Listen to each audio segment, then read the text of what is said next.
looking for a miracle. I expect the impossible. I feel the intangible. I see the invisible. I'm looking for a miracle. I expect the impossible. I feel the intangible. I see the invisible.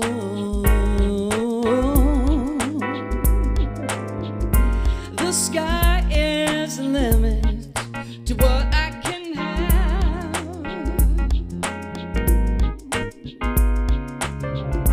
The sky is the limit, what you can have. Ooh, the sky is the limit to what we can have. Just believe and receive it. God will show you today.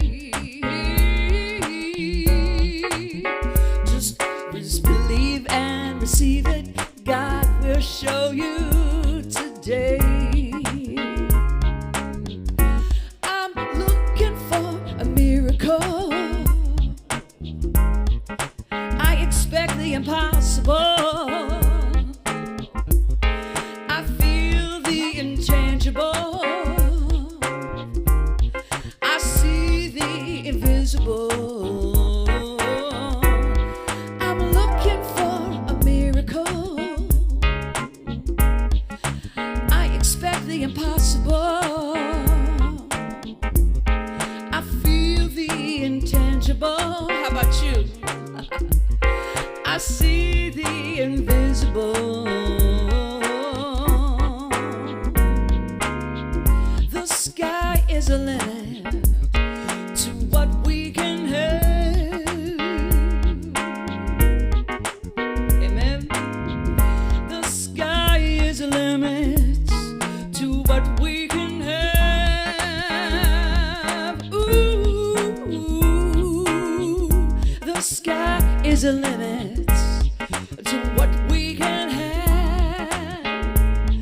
Ooh, just believe and receive it. Just believe and receive it. Amen. I bet you already know the truth. That's right. That's right. I said believe and receive it. God will show you today. Just believe and receive it. God will show you today. Are you being showered today by the wonderful love in your heart? Amen. And the friendships in your life. I'm looking for a miracle. I expect the impossible. Good morning. I feel the intangible. I see the invisible. I'm looking for a miracle. I expect the impossible. I feel the intangible. I see the invisible.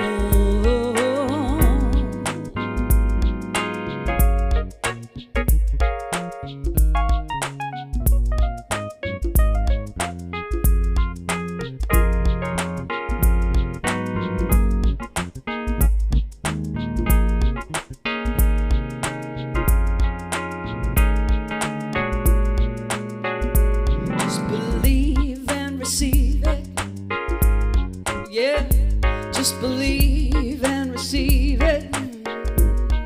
Put your hands together, believe and receive it. God will show you today. Hey, hey, hey, just believe and receive it.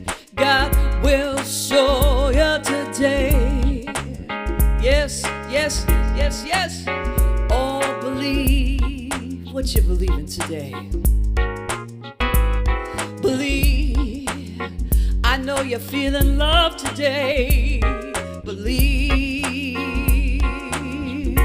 God will show you today. Yes, yes, yes, yes. Expect your miracle. Expect your miracle.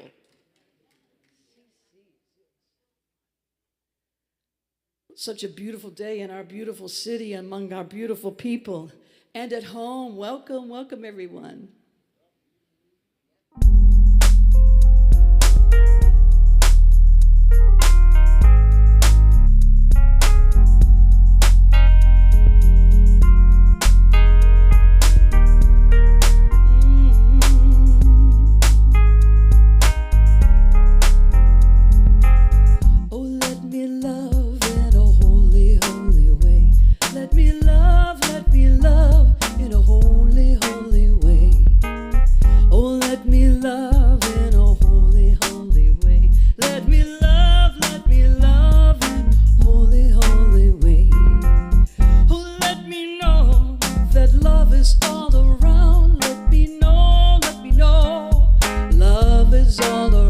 Sing along. Let me know that love is all around. Let me know that love is all around. Oh, let me love in a holy, holy way. Oh, let me love in a holy, holy way. Oh, let me love in a holy, holy way. Here's your line. Oh, let me love in a holy, holy way. Yeah. Oh, let me live in a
very nice. As a community, I just love singing with you. We've been apart for so many months. Shannon Pruitt and I were discussing, we came back into this building in July of last year, so it's almost, I say almost a year, it's a few months away, but nevertheless, it feels so good to be with you in person. In person. And for you, our family online, yes, we give that up for, I know some of our community is online, and we want to welcome you, each of you. I invite you in the room to stand in spirit or in person, if it feels comfortable. I invite you to do so as we sing an opening song that is so near and dear to us. We love you. We're glad you're here. The music of John Stringer.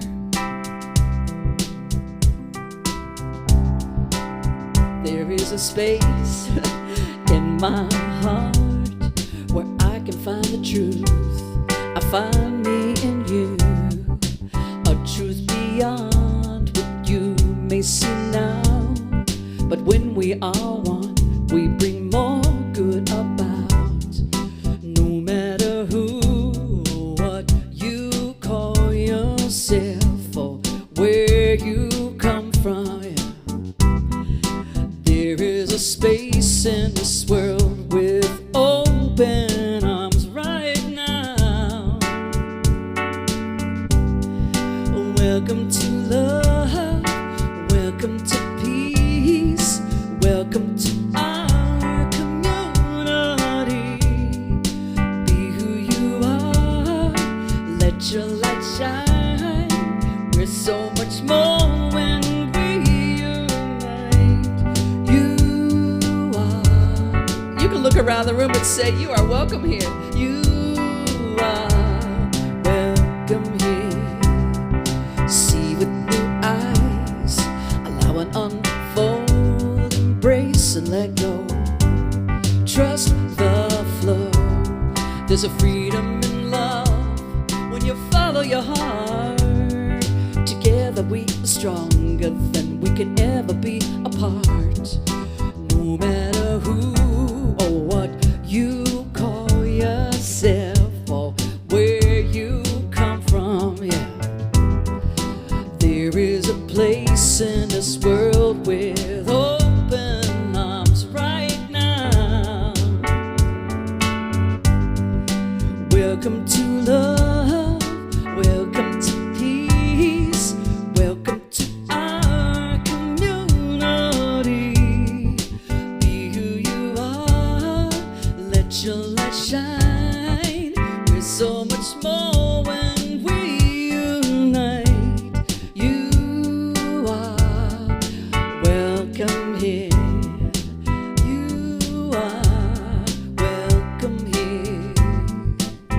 Breathe in and out. Slowly feel all that's around you. All that you feel, all that you know. Let it go. Welcome to love, welcome to peace, welcome to our community. Be who you are, let your light shine. We're so much more when we unite.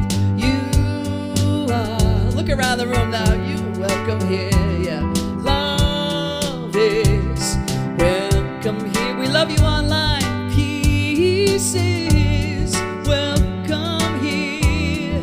You are welcome here. Amen. Please be seated in the room. Thank you so much.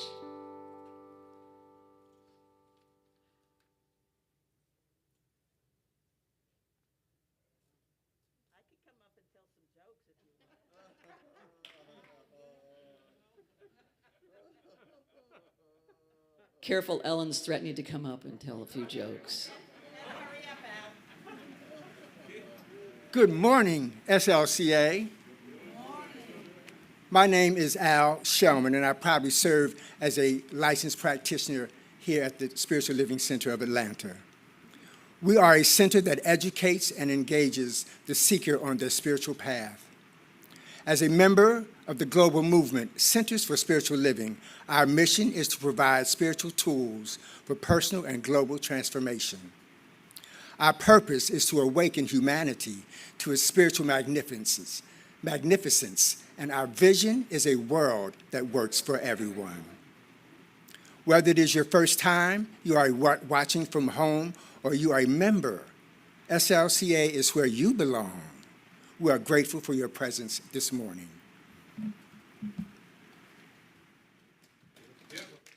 Thank you, Al.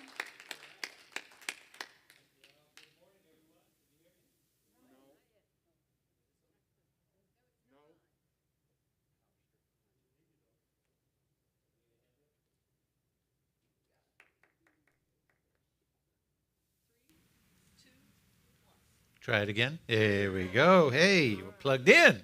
Good morning. Yeah, there you go. Now you can hear me. Hey. Good morning. Good morning. Welcome everybody who's online, YouTube and Facebook. We're glad that you're here. You got a moment to like and share this broadcast. Let people know what you're doing this morning. That's how we get the word out, and we're so grateful. You can, if you're here in the room, you can text somebody and tell them where you are too. Right behind the extended stay, not hard to find. Tell them to come on down. We're going to have a good day together. Amen? We've been looking at the theme of play. Spirit at Play has been a theme in the Science of My magazine this month, and our theme for our messages. And today we're going to look at how to break free from the hustle, from the hustle of the hustle, Okay. from the hustle of trying to hustle ourselves into the overvalue of being busy and being overwhelmed, right? And we're gonna dial that back and say what it would be like to really value rest and restoration in ourselves. Amen? So we're going to explore today. The affirmation today, I'll read it first, and then I will invite you to say it with me. The affirmation says, I say yes to rest, play, and inner work. As I make time for restoration, I make room for transformation. Today, I play all out. Let's do it together. I say yes to rest, play, and inner work. Make time for restoration. I make room for transformation. Today, I play all out. Amen. Let's have a good day together.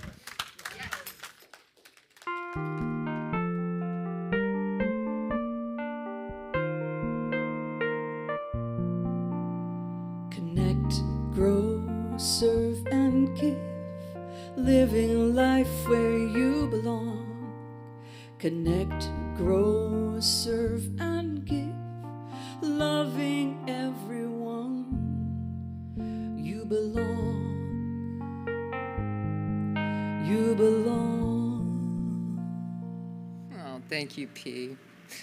Hi, everyone. I'm Mally Lapete, and I gladly serve as a member of the Creative Arts team. I'm excited to tell you about ways to connect, grow, serve, and give at our center. For more information about today's announcements, take a moment to scan the QR code in the back of the chair in front of you. There's also one in the lobby, and you can also visit our website, slca.com. Connect to the writer within by joining SLCA Writers Group. Our writers are led by Kathy Ellis, who's here today, whom you enjoyed this past Sunday with her poem about the gecko. I remember that. They meet once a month. Their next meeting is on March 28th at 6:30 p.m. I want to tell you about an exciting way to grow. Adult Study meets every Sunday morning right here from 9 to 10 a.m. Eastern Time. There's an advocate, yeah. Have you missed any weeks at all? He's always there. This study group explores the Science of Mind magazine each week and is led by 3 of our amazing practitioners, Catherine Wheelis-Danels, Dale Williams, and Baji Daniels. I think I see 2 of those today. Did you know that Reverend Susan Zoller also leads a weekly gathering every Wednesday evening at 7 p.m. Eastern Time via Zoom? This gathering provides the tools necessary to grow by applying the teaching to everyday living. Susan's great. You may remember in February, SLCA volunteers created bags with much-needed items for our unhoused neighbors. There's still time for you to get involved in this project that is led by SLCA members. Rita Farmer. Join us this Saturday, March 26th, at the center as we go into our community to deliver these items to those in need. We'll meet at 1 p.m. We'd like to thank all of our loyal pledgers and each of you that faithfully give to SLCA. To find ways to connect, grow, serve, and give, visit our digital program or our information wall in the lobby here after service. Practitioners are available this morning for prayer after service, both in person and online. If you wish to receive affirmative prayer online, you can email the practitioner on call, I would say, and they'll set up a time with you. If you're in person, come to the front of the sanctuary. On either side, there'll be a practitioner to pray with you. Thank you for joining us today. Take care, y'all.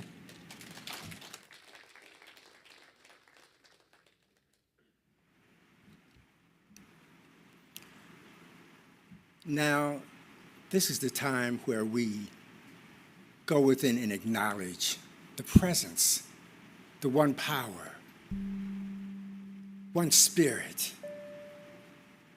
one mind, one body that we call God. So I'd like to invite you to just take a deep breath and just release all that is not for your highest good. And know that God is holding you. Sit straight up. Don't lean on the chair. Just know that God is there. As I stand in this moment of divine grace, surrounded by divine grace, I know that it is God. And I know that I am one with this invisible presence that goes in and through and all around me. I speak these words not only for myself, but I want you to take them on as your very own. You see, because we are one in universal mind. And we are all connected. I play with spirit. I play in spirit. I look at the birds, the trees. I see them playing, and I know that I am one with them. I rest and allow spirit to renew my spirit, my mind, my body. Because I know God is all there is. There is nothing else. One power, only the one that sustains my being, my soul. I give thanks. God, thank you for this moment in time, for just lifting me up as I play with spirit, as I spring up into a higher consciousness of knowing who and what I am, because I remember that I am one with thee, that I'm an incarnation of the one that always says yes, that is perfect health, wholeness, and perfection. I send these words out into the universe, knowing that it's the truth of my being. Not only my truth, but everyone that is in this building, everyone that is listening, everyone that needs uplifting. They are lifted up in higher consciousness. This moment, I give thanks, God.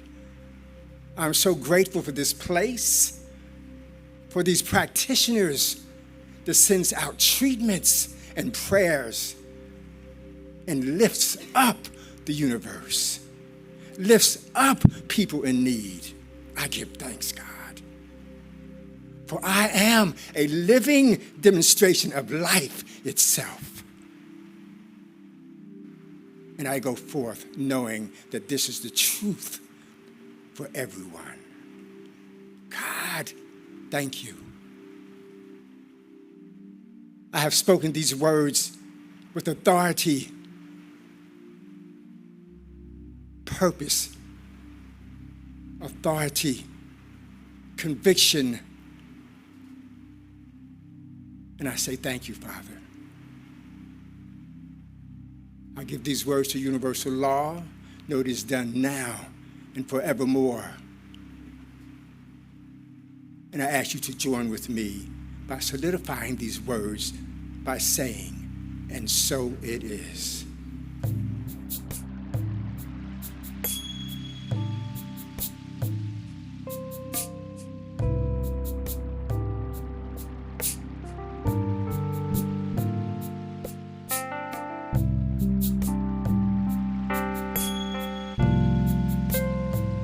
With every prayer, I breathe the heart of God. I breathe the love of God through me. With every prayer, I breathe the heart of God. I breathe the love of God through me. As I open and allow, I know right here and now, I create a world where wonders never cease. With every prayer, I breathe the heart of God. I breathe the love of God through me.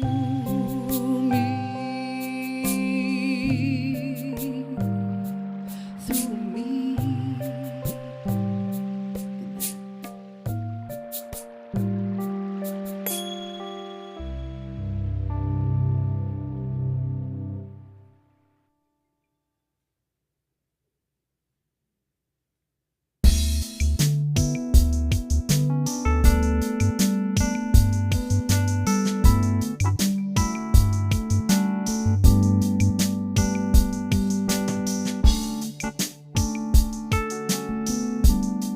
So the idea of play, as awkward as it may feel in this time of the unique time of our lives, it's still so important.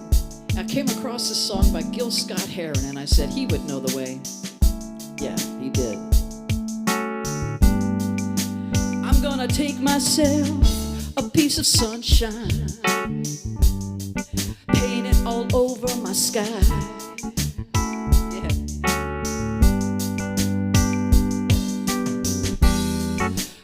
No rain, be no rain. I'm gonna take the song from every bird and make them sing it just for me. Yeah.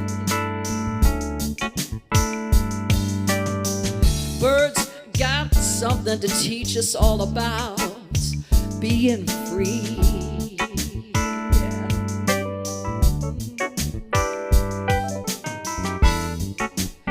Be no rain,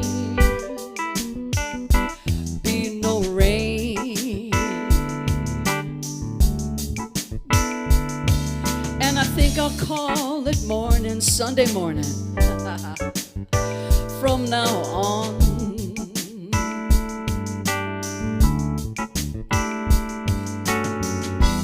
Why should I survive on sadness?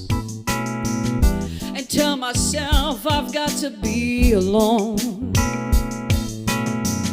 Why should I subscribe to this world's madness, knowing that I've got to live on, knowing that I've got to live on. knowing that I've got to live on. Yeah, I think I'll call it morning from now on. I'm gonna take myself a piece of sunshine and paint it all over my sky.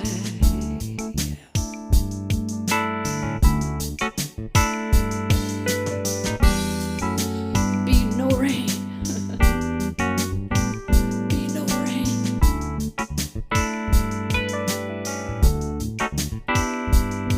I'm gonna take the song from every bird and make them sing it just for me.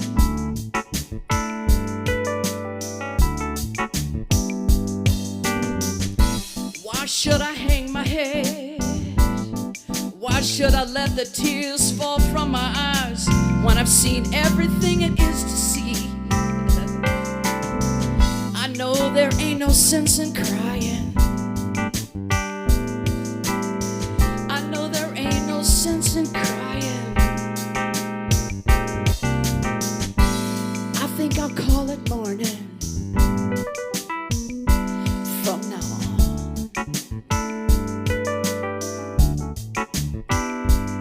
I'll call it morning from now on. Yeah.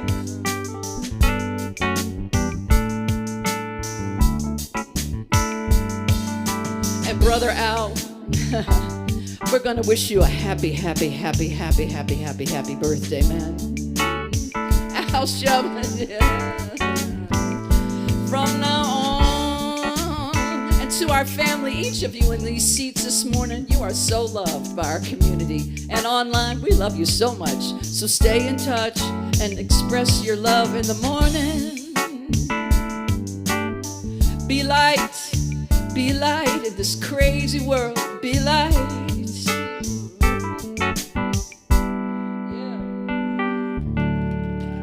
Yeah. Blessings. Brother Al, we love you so much.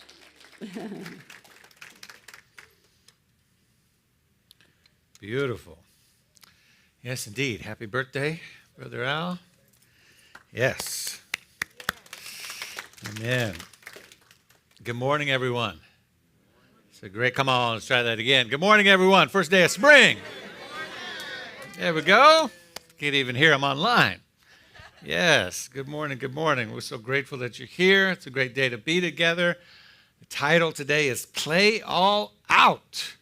Play All Out. We're going to get in. We're going to just roll up our sleeves and get into it today, okay? I want to thank Reverend Susan Zoller for a great message last week and helping us have some fun and laugh. And, yeah, give her a hand. She did a great job. As we continue this theme on play, and it has been both a challenge and an honor to try to figure out how to integrate that, right, this idea of playfulness in the midst of so much turmoil, in the midst of things of the world that cause us pause and concern and sometimes heaviness, to really understand how important it is, even as we're taking things seriously, that we give ourselves time to rest and to restore. Ernst Holmes, the founder of Science of Mind and our philosophy, said, I take my work seriously, but I do not take myself seriously, right? I take my work seriously, but I don't take myself seriously, right? Meaning just play with it, do it with an open hand, don't get so bogged down. So we're living in a world where, my greatest hope, as I don't know like you, but right now I'm in a bit of a sort of nostalgic reviewing period. I think it's part of the spring emerging and a feeling, perhaps not a scientific reality, but a feeling like the pandemic and some of these things are getting behind us, right? A hope, a prayer. And there's this nostalgic idea of like emerging, right? Which is what Easter in the spring and all of that energy is all about, emerging, kind of taking off the shell and coming out. And I can feel that energy bubbling up. I can feel humanity wanting to do it, that there's something to come back together, to take off the mask and be in public again and do these things, right? And as I'm in that energy, I'm reviewing kind of like, well, where did we start? Where have we come from? And I remember having these high hopes when the pandemic first hit, these high hopes around these ideas that, this is our moment. This is a perfect learning opportunity to really get how important it is to draw back, to rest, to reorder our work week, to reorder our priorities, the universe has said in several sermons, it's like the universe has sent us to our room. Right? Go to your room. Think about what you've done, right? Don't come out till you have a better attitude, right? And I'm wondering if we came out of our room too soon, right? You ever had that as a child? Your mother sent you to your room, your father sent you to your room, and you came out a little too soon, right? And it's like, no, you're not ready yet. Go back. And I don't mean that from the pandemic standpoint, although we've seen that, right? We've tried to come out and we had to go back. We tried to come out and we had to go back. But did we really get the lesson? Right? I know. It's like, well, I'm not so sure. But let's see if we can move through some of this.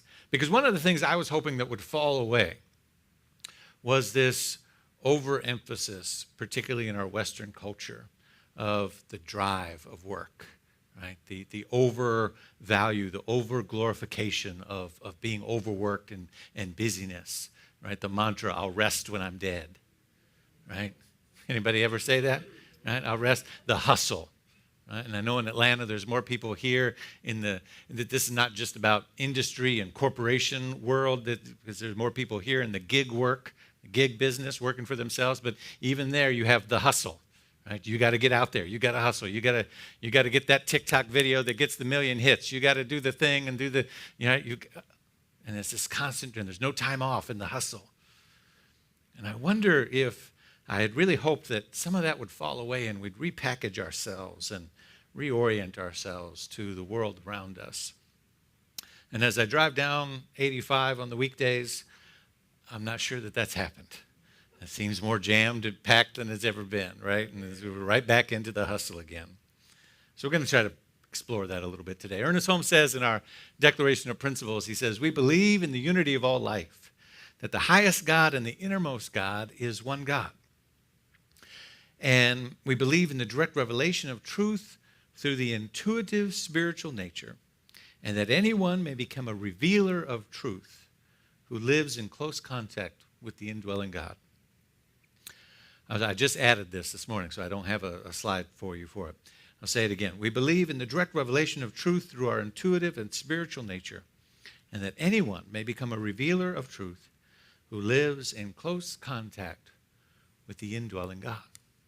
In order to live in that close contact, you have to make time for that. You have to make room for that, right? You have to cultivate the space in which I'm listening to that inner voice. I'm listening to that inner presence. I'm listening to that divine something inside of me. I'm turning down the hustle. I'm turning down the busyness. I'm turning down the fast pace, go from here to there to this to that, to family to kids to work to that, and I'm slowing that down so that I can tune in to something greater. It takes a certain amount of intentionality to do this, right? And it takes a certain amount of rest for regular substantial periods so that we can tune in to that something else.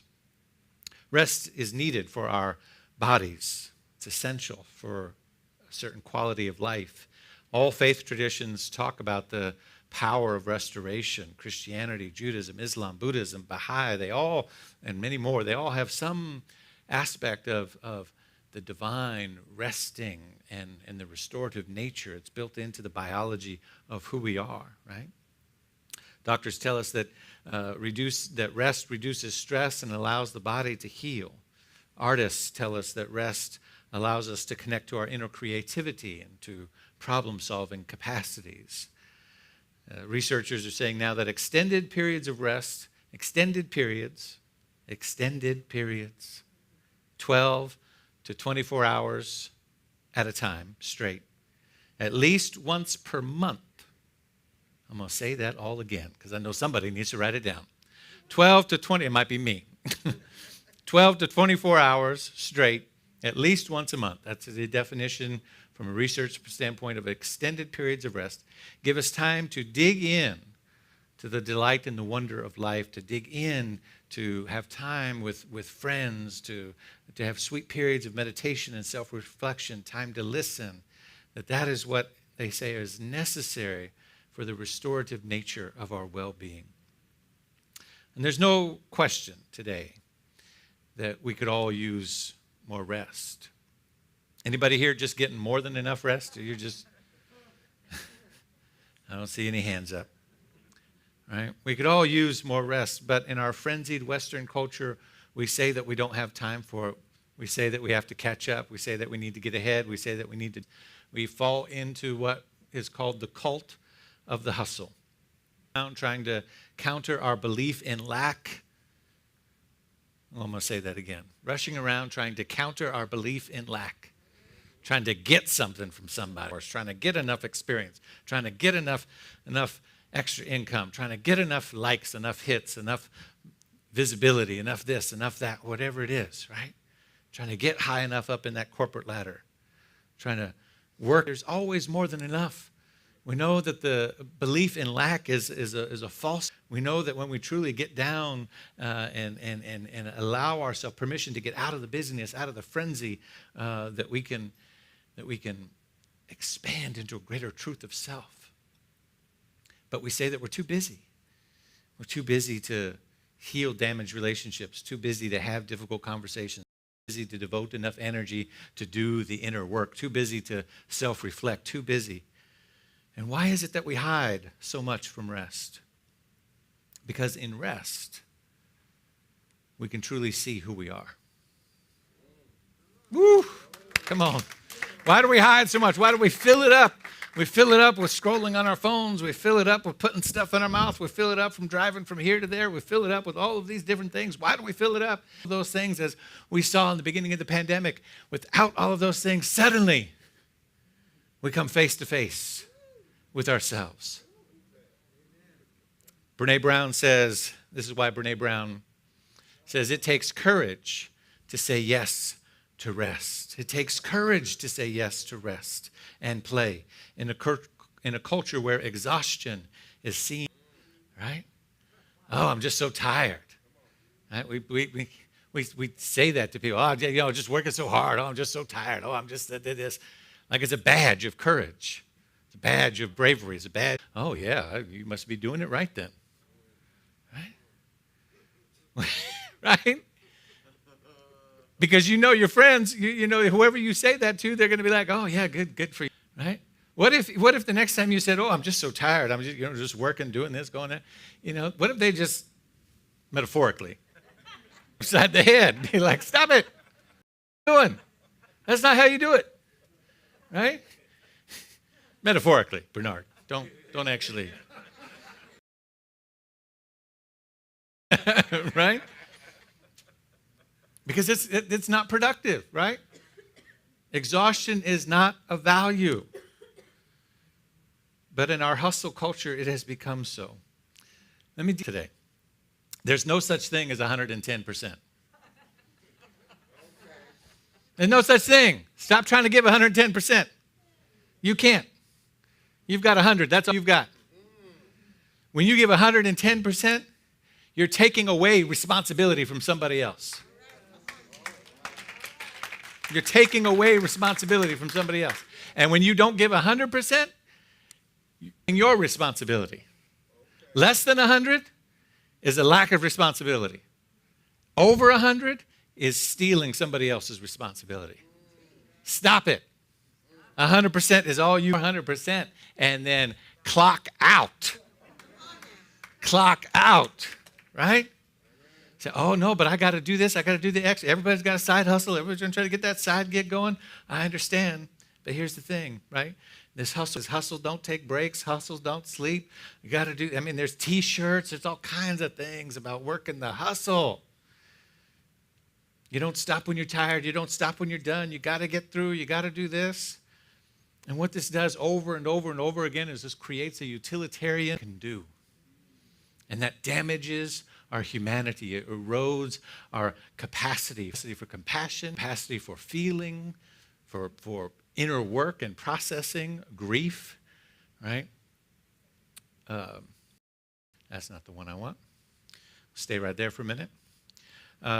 Adrian Harper, who's the creator of the European 4-day work week, this drive, this over-culturation of the hustle, it creates the assumption that the only value that we have as human beings is our productive capacity, our ability to work, rather than our own humanity, right? So we want to return to the value of our humanity. The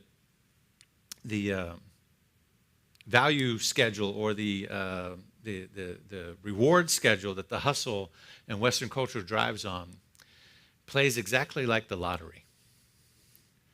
If I work hard enough, if I overextend myself, if I put in enough, if I hustle, maybe pull the slot machine lever, maybe I'll make it. Maybe somebody will notice me. Maybe I'll get enough hits. Maybe I'll get the promotion. Maybe I'll get, right? It's not, there's no actual calculation that this much degree or this much experience actually equals this much value in return, or this much career movement forward, or salary, or anything like that, right? If you're really honest with yourself, it's a gamble, because it happened for somebody else, and they got it, and look, they're big and famous now. And it doesn't work. It reduces our internal well-being.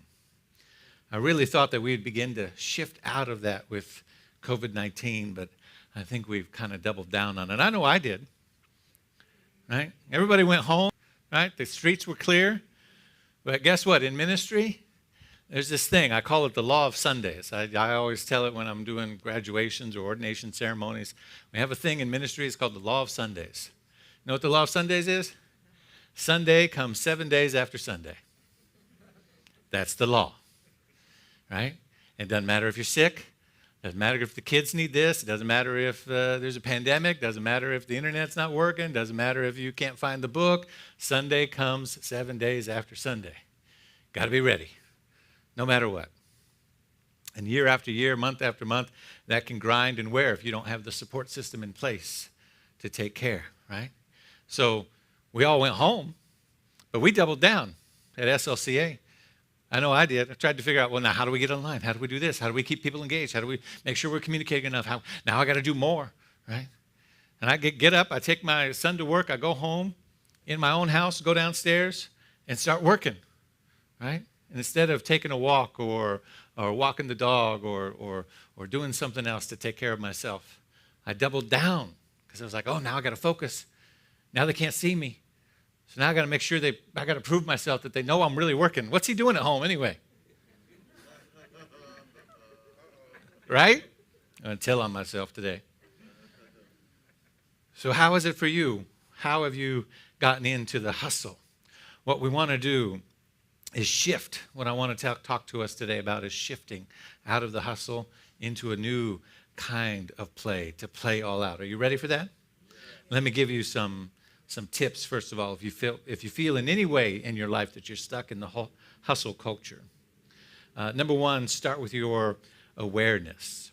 Become aware of where you're overextending yourself, where you're feeling exhausted, where you're feeling depleted, where you feel like you have no time left to do the things that give you life and restoration. Become aware. Awareness is curative. Awareness itself is curative, because when you're aware, you can do something about it, right? Second, acknowledge what's important to you, right? Rewrite your goals. What goals are you working on? Are you trapped in somebody else's game of the hustle and trying to meet their goals, or are you really moving towards your goals? Get acquainted with what's really important to you. Are the things that you're doing in alignment with you meeting those goals, or are you busy spending all of your time and energy trying to meet somebody else's goals? Number three, define what your ideal day looks like, right? Write it out. Like, if I had to make it up for myself, what would really restore my energy, allow me to be creative and useful and passionate in a way that fulfills my needs financially, creatively, everything, right? Write it out. And then begin to move towards that kind of life. The next one is give your mind time to wander. This is really important. We spend so much, even in our checkout and restoration time, we're filling it with other things. We're filling it with watching reels and feeds and still absorbing other media. But it's really important to take time to just give our mind time to wander. You know, there are times when I'm prepping and doing my sermon work, and I'll go downstairs to read and to begin writing, and a couple of hours will go by. My wife will check in with me, say, how's it going? And it'll look like I've done nothing, because I haven't, right? Because what I'm doing is something that's actually really important to the process. I just have to sit and kind of just let my mind wander. I'll start reading things that have nothing to do with what I'm going to talk about. I'll start doing other things. I'll just wander, and then suddenly, out of nowhere, it'll all click, and I'll be done in 20 minutes. I'll just start writing. Oh, got it. But if I don't give myself that creative space to free up and wander, then it won't come, because I'll be blocked. I'll be too stressed. I got to do it. I got to find the quote. I got to do the thing. What's going to be inspiring? It's not how it works, right? Got to give yourself time to wander. The next one is reward yourself now, not later. Because the hustle is all about delayed gratification, delayed reward. Reward yourself now. Give yourself breaks. Give yourself accomplishments for each day, goals for each day, goals for each moment of the day. Move yourself in and allow yourself to feel appreciated and valued in the moment, not someday later, not when this or that happens, right? And then the last one is shift from, and then we're going to move into to how we shift all of this. Shift from working hard and resting hard to working well and resting well. Doesn't have to be hard. Work well. Don't work hard, work well. Work well means you have the energy, you have the creative capacity, you have the focus, you have the drive and determination, you work well. Work hard is like, I don't have the energy, but I'm going to figure it out, right? Stop that. Work well, rest well. That's how you keep it in balance. Now, you ready to shift? There's a wonderful book written quite a while ago. I don't even remember when. Matthew Fox, called The Reinvention of Work. And you can see it's a thick book and it's tiny print. Classic in Matthew Fox style, well-researched and everything. So it's a lot to absorb. But it's a fabulous book that's really all about this topic. It's all about how in the Western culture we need to kind of redefine this whole thing. And he says we need to move away from these Western cultural values that came at the advent of the Industrial Revolution, and we're still with them. Think about how much has changed since the Industrial Revolution, right? But our values really haven't. The values that underpin the structure of our whole economy, our whole way of living, here they are. There's several of them. I'll read them. You see if any of these have changed. Number one, it's us against the environment. Hasn't really changed, right? Number two, it's us against the others. Hasn't really changed. It's the individual, whether it's the individual company, the individual nation, or the individual that matters the most. Hasn't really changed, right? The next one, number four, is we can have unilateral control over the environment and must strive for that control. Yep, still trying to do that. We live, and the next one, we live within infinite expanded frontier. Yep, we still believe that, right? We still believe that the oil will just last forever, right? There were only so many dinosaurs. I don't know the number, but there was only so many of them, right? We live within an infinite expanded frontier. The next one, economic determinism is common sense, right? The economy drives everything. Well, if it makes good economic sense, then it must be what we should do, right? And then the last one, I love this one. Technology will do it for us. Yep, we still believe that. Until the satellite hits and asteroid hits and all of our phones and everything dead, everything not working anymore, then what are we going to do? You don't know anybody's phone number. What you going to do? I'm telling you right now, that thing hits today, I want to be able to call nobody, right? I don't know their number from Adam. I barely know my own phone number.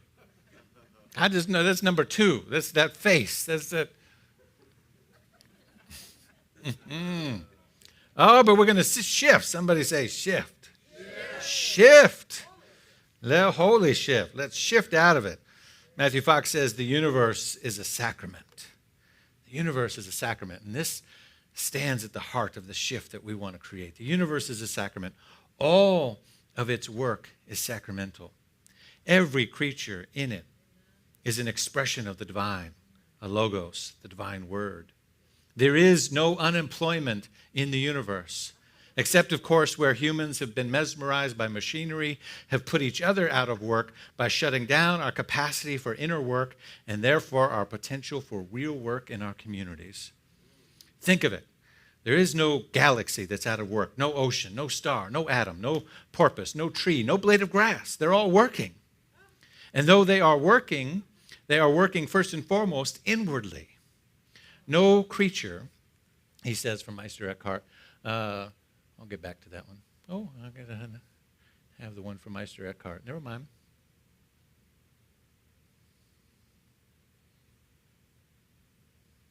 Back one more. There we go. I thought I had the other one from Meister Eckhart. He says, no creature lacks an inner life. But we are always working inwardly. Our body is at work. Our heart is pumping blood. Our lungs are inhaling air and expelling it. Our mind is tapped into ideas, imagination, and memories and feelings that are undergoing both joy and grief and anger and wonder all at the same time. Who dares to settle for less, to allow a machinery-oriented worldview close down our systems of inner work and therefore our creativity? E.F. Schumacher observed that if we teach one another what the outcomes, that we are the outcomes of nothing but a utilitarianism, then we only come to a utilitarian idea of work. If, however, we can place work in the cosmological context, it becomes our pleasure, our joy. It is plentiful, abundant, and everywhere in the universe. That's where we want to get back to, because you see, this idea of the inner work, and I'm going to show you the elements of the shift as we shift from a hustle of acquisition to a hustle of recognition. It's no longer about trying to get something. It's about trying to see something, because God is all that there is. And when we forget who we are, when we forget that inner work, it's about a shift from acquisition to a hustle of recognition, from a hustle of acquisition to a hustle of recognition. You got to hustle. The real hustle, the game that we're supposed to be playing, to play all out, the real game is that God is all that there is. The question is, can you see it? Can you see it in your neighbor? Can you see it in the person that doesn't vote like you? Can you see it in the person that won't take the shot? Can you see it in the person that won't wear the mask? Can you see it in the person who's starting a war? Can you see it? God is all that there is. It's a hustle of recognition, not a hustle of acquisition. All of your needs are already met, because the universe is all that there is. So the hustle to a shift of recognition is this, right? The hustle is this. Number one, God is all there is. That's the game. God is all there is. Can you see that God is all that there is? There is a lot. If you say, yeah, I'm up for that game, I'm willing to play all out, you will be challenged like you won't believe. There are so many things that will challenge your idea. Yeah, but what about this? That doesn't look like God. That don't look like God. No, God, I know. God is all there is. You're in a hustle to recognize all of your needs are met. But here's the key to all your needs are met. Number 2, all your needs are met, but you have to perceive it to receive it. You have to perceive it to receive it. You have to come from that place that all my needs are met. I perceive it because the universe is all that there is, because God is all that there is, because there's infinite creativity that is the source and the substance of all life, and I am a part of that. I am the stardust of the universe looking back on itself. Everything that was within me is the need of the universe fulfilling itself. Therefore, there's no lack in me. There's no limitation in me. There's no otherness in me. It's all God's stuff fulfilling itself through its divine expression. All of my needs are already met.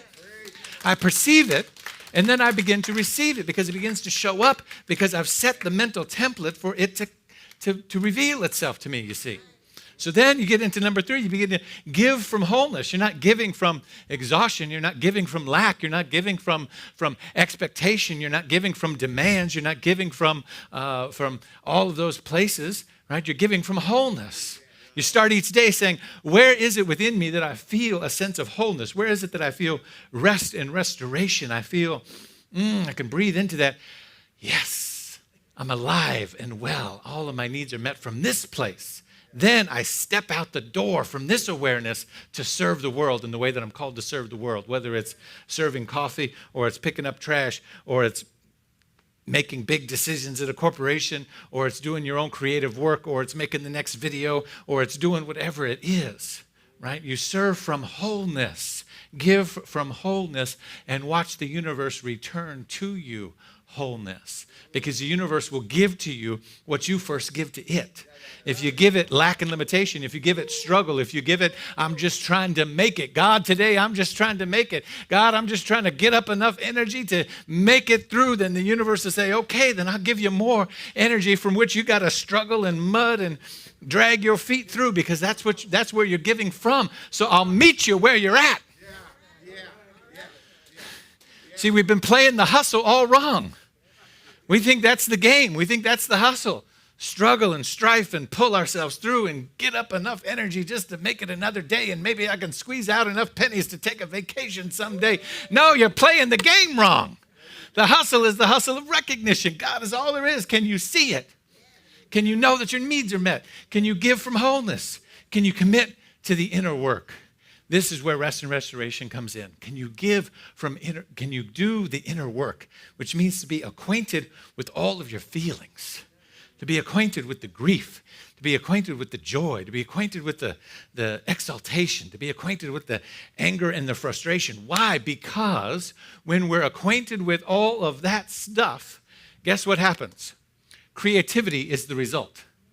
I posted a photo the other day of a little boy who was walking by himself from the Ukraine over the border to Poland, carrying a stuffed animal in one hand and a little bag of stuff that they said it had some sweets and some bread in it. That was all he had. There was no parental guardian. There was no brother, sister, mother, nobody. He was maybe 6, 7 years old, walking by himself. And I saw that photo and I just broke down. And the reason I'm saying this is because it's not just, play, rest, have a good time, take some time out, give yourself a vacation, all will be well. No, do the inner work. Get acquainted with all of the emotions, all of the grief of the world, all of the anger and frustration. Why? Because from that place, creativity comes. When we get frustrated enough with how messed up some things are, creativity kicks in and we find a way to heal it. That's what happens creatively in our human family, right? Creativity kicks in and we say, we got a solution for that. We got a way to make sure that never happens again. We got a way to make sure we know what to do. We know what law to put in place or what new thing to invent or whatever. We're infinitely creatively have an infinite creative capacity, but we have to activate it. We have to activate it through the inner work because the emotions keep us connected with all of humanity. And when we're disconnected, because we're just focusing on our own hustle and we're just trying to deal with our own stuff, and you see what happens is we shut ourselves off energetically. We look at a photo like that and we go, I can't even begin to process. I can't begin to relate. I just can't let myself go there because I'll lose it, right? And what that's a revelation of is the shift that needs to take place from this idea that we are broken parts of a machine to understanding that what we actually are human beings with unmet needs. You're not a broken part of a machine. You don't need to work harder to make the machine work. You're a human being with unmet needs. When you understand that, then you start meeting the needs of other people. You start coming from that wholeness. You start allowing yourself to process those feelings. You start allowing yourself to grieve and to live and to love and to engage in the passion of life. As you commit to that inner work, you get to that last one, to be somebody. This comes from my friend Bishop Bonnie Radden, and I love this. I just love this phrasing of it. I got to give her credit for it. Be somebody. Everybody needs a somebody. Have you ever needed a somebody? Today I just needed somebody. I needed somebody to smile. I needed somebody to say you're doing a good job. I needed somebody to open the door. I needed somebody to do something. I just needed somebody to pick up the phone. I needed somebody. Be somebody's somebody today. You don't have to meet all the needs of the world. You don't have to heal every situation, but you can be somebody's somebody. And when you do that, you participate in changing the hustle, from a hustle of acquisition to a hustle of recognition, because we all have unmet needs, and the primary unmet need is integral to the foundation of our vision here. It's the sense of belonging. It's saying to somebody, you belong. I see you. I know who you are. You're not alone today, right? There's a story of a man in Cambodia. It's a true story. It comes from a medical research that they were doing on antidepressants. And this doctor was doing all this innovation and research, and he was going around the world trying to, tell different societies about how far we've come. And let me just, as a prerequisite to this, I'm not giving any medical advice today. The doctorate is honorary. And it's not medical, okay? So please don't change your prescription on account of me, all right? You hear me, somebody? Don't change your prescription. If it's working for you, work it. But they were doing this research, and they were in Cambodia, and this man was working in the rice fields. He'd been working in the rice fields his whole life, and he stepped on a landmine and lost a leg. So they gave him an artificial leg, and they sent him back out into work in the landmine. Now, this was, decades ago that this particular story happened. Now, today we would immediately be aware of the what they call trauma-informed. Right? Can you imagine going back to work in the same fields where you lost a limb? Like the insensitivity of that. And so, of course, there was trauma. Of course, there was fear. Of course, there was all of this stuff. And not to mention just the physical aspect of, even with an artificial leg, the position that he had to hold himself in was very painful. So he had the physical pain, he had the emotional pain, he had the trauma and re-triggering that happened every day. And so he was beginning to show all of the signs of depression and mental breakdown. And the doctors there said, they were talking to this other Western doctor about antidepressants, and the doctor said, the Cambodian doctor said, well, based on what you're saying, he says, we do that. We have antidepressants. We gave him an antidepressant. An antidepressant. Said, you did? Well, what was it? He said, well, we went and we sat with him. And we just heard his whole story, because he came in with all of these symptoms, and it was all the symptoms you're describing of depression and mental breakdown. And so we sat with him and we heard his whole story. And this is the story we heard. He lost his leg, and he goes back in the fields and he's triggered. And so we realized that not only physiologically, but also emotionally, psychically, et cetera, it's not right for him to be in those fields. But he still wants to work and be productive. And so we realized that, well, if he had a cow, he could be a dairy farmer. And he could do that. And physically, he could. And so we asked him, and he was really excited about that possibility. So we said, let's try it out. And if that doesn't work, we'll find something else. But we'll repurpose his work, right? And give him a sense of purpose. It isn't re-triggering him, right? So we gave him the cow. So basically, the emphasis of the story is the Cambodian doctor said, we gave him an antidepressant. It was a cow. Because he came back in 6 months later, all the symptoms were gone, right? But the antidepressant wasn't the cow. The antidepressant was that he was heard. He was seen. The community came together and filled his need in a way that he needed, because they said, we see you. You have an unmet need. We got you. You can do something else. You still have productive years. You're not crippled. You're not unuseful. You're not any of that, right? You can still be productive, but let's find something that will work for you. That was the antidepressant. The community was the antidepressant, by meeting him where he was at and being his somebody. See, when we show up to be somebody, we create the antidepressant environment that allows us to shift our whole world. And that's why, in the beginning of this, said, oh, well, it's all over for churches. Brick and mortar, forget about it. It's all online now. And we love our online audience. We're glad that they can tune in to something that feeds their soul right where they're at. We love that. And what we know is that this is healing. This is medicine. This is the doctor's office right here, because you get to look into somebody's eyes and say, I see you today. I know who you are. And you can share something, and you can have a need, and somebody else can fulfill it, and somebody can be your somebody. They don't have to hear your whole medical history. They don't have to know everything, but you can pray with somebody in the corner today. Somebody can say something that lifts you up. You can create community in a way that allows yourself to be seen and heard in a way that is restorative and healing. Yeah, can you feel that? Take a breath. This is what the world needs, to shift from the hustle of acquisition to the hustle of recognition, to say, I see you. Oh, and that includes our siblings online, that we see you. And we know who you are. We see where you're watching from, where you're tuning in from.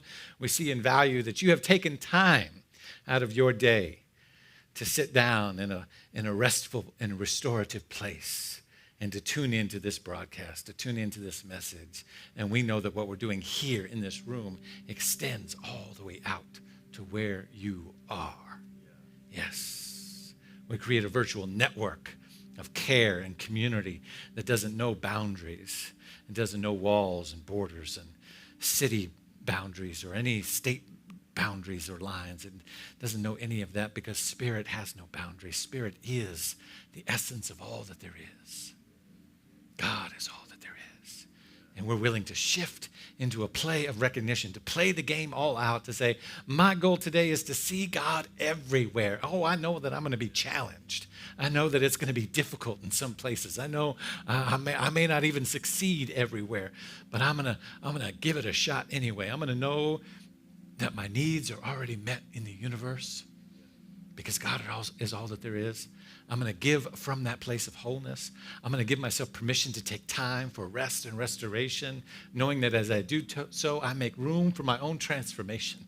I make room for walls to break down, for feelings to come out, for the restorative nature of the body to take care of itself. I say yes to rest, to play, to inner work. Let's do our affirmation again. I say yes to rest, play, time out, and inner work. As I make time for restoration, I make room for transformation. Today, I play all out. One more time, I say yes to rest, play, time out, and inner work. As I make time for restoration, I make room for transformation. Today, I play all out. Amen. Give yourselves a hand for being here today. Have a great one.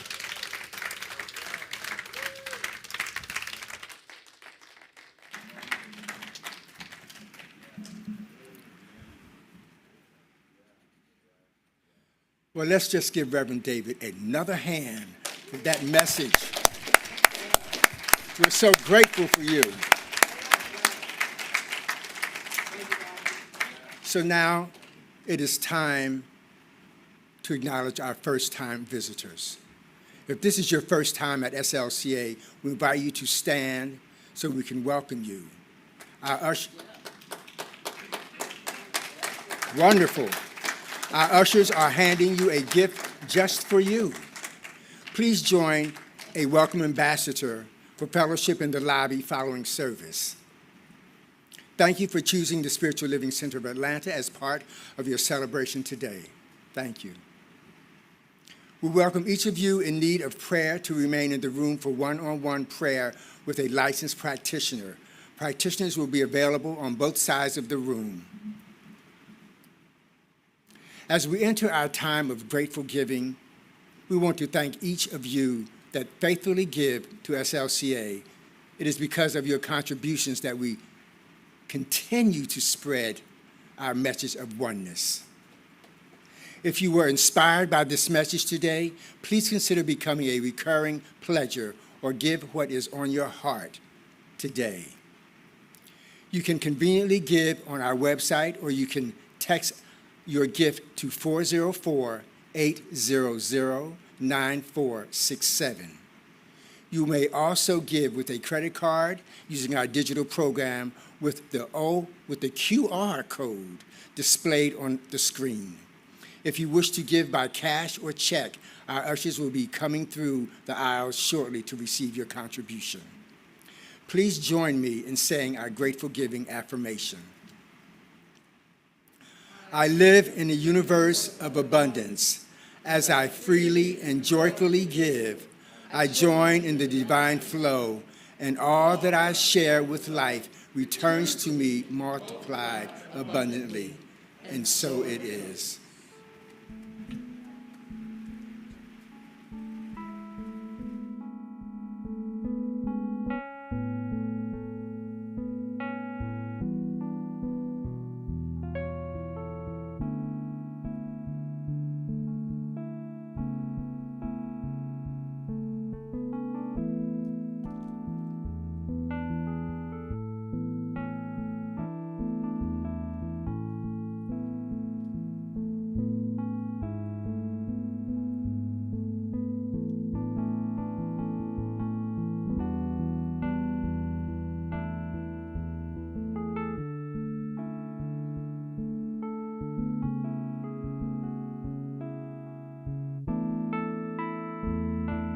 Thank you, everyone. And thanks to our ushers and our media team this morning.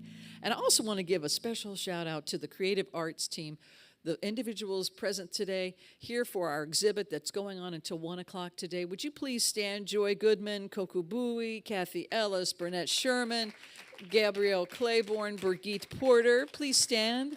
We have numerous people here to give of their time and their talents. They have authored books, and they have created great pieces of art. Will you stop by and say hello to them on your way to your brunch? On your way out the door, please make sure that you say hello and you get to know our members that are sharing their gifts here today. And then next Sunday is our last Sunday for our Creative Arts segment, in which we're hosting our women here at SLCA. I'm so glad you're here. It's so good to see everybody. And the rest of us, well, why don't we join them in standing and singing our closing song? We're going to have a great weekend. Yeah. Thank you, Reverend David, so much. We envision a world that works for everyone and for all of creation. We see all people, all beings as expressions of God. We see a world that works for everyone. We envision a world that works for everyone.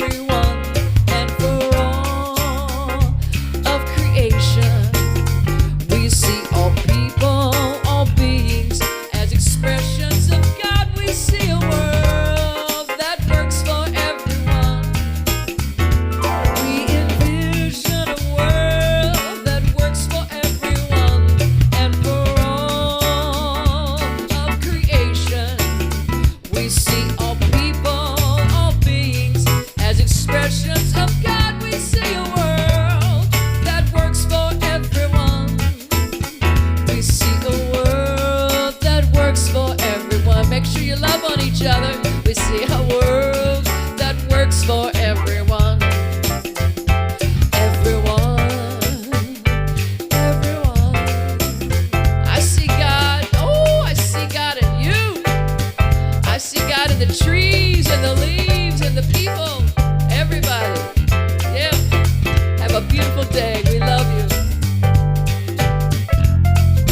Paul, are you gonna have time to see a show?